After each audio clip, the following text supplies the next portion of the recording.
today I will be presenting on a very important concept of managing human resource, which is job analysis.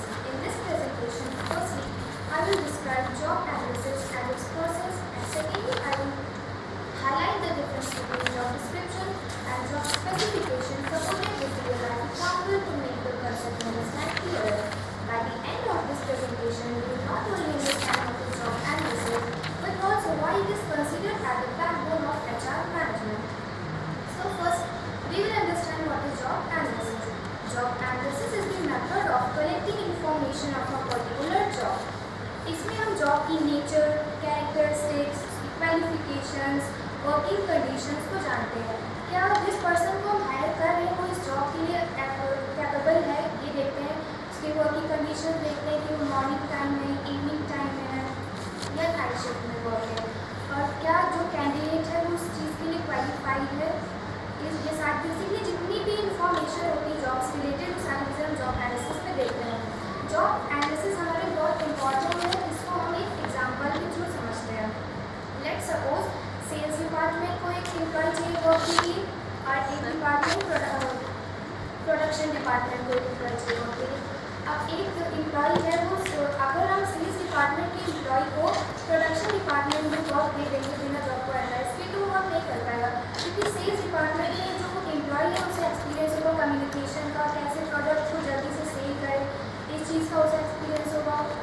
On the other hand production management का जो employ है उसे इसका experience होगा कि cost of production को कम करके बिना गुड्स की क्वालिटी को सेक्रीफाइस किए कैसे उसकी क्वालिटी को इम्प्रूव करें. तो दोनों का जो एक्सपीरियंस है अलग अलग सेक्टर में, इस वजह से अगर कोई भी एम्प्लॉय अपने क्वालिटीज से हट के अगर जॉब करेगा तो वो नहीं कर पाएगा, उसके लिए वो नहीं सही होगा. Next we will understand what is process. So the first process is job analysis को एनालाइज करने के लिए फर्स्ट प्रोसेस होता है to collect information and facts. सबसे पहला काम हमारा होता है जितनी भी इंफॉर्मेशन कलेक्ट करके, सारी इंफॉर्मेशन फैक्ट्स को कलेक्ट करके एनालाइज करें, जिसे जॉब कलेक्ट करना होता है. Second point is to prepare job description.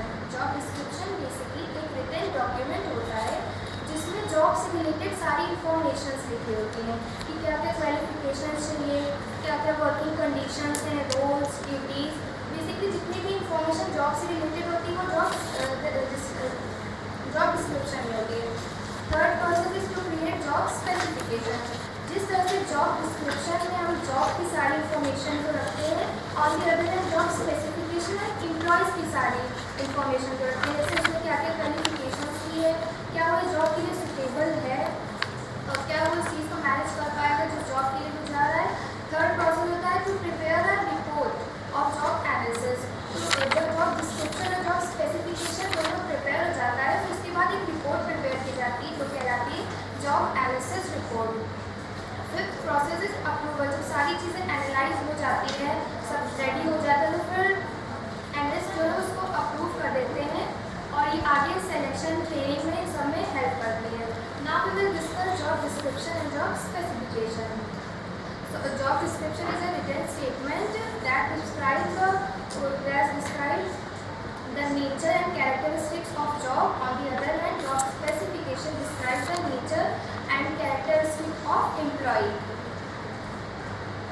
We will understand it with an example. Let's suppose we have to hire a teacher. तो जो job description होगी वो क्या होगी, टीचर्स को क्लास में कैसे क्लासेस लेनी, लेक्चर्स लेने हैं, लेसन्स प्रिपेयर करके जाना है, एग्ज़ाम्स लेने हैं, प्रॉपर वर्किंग, प्रॉपर मैनेजमेंट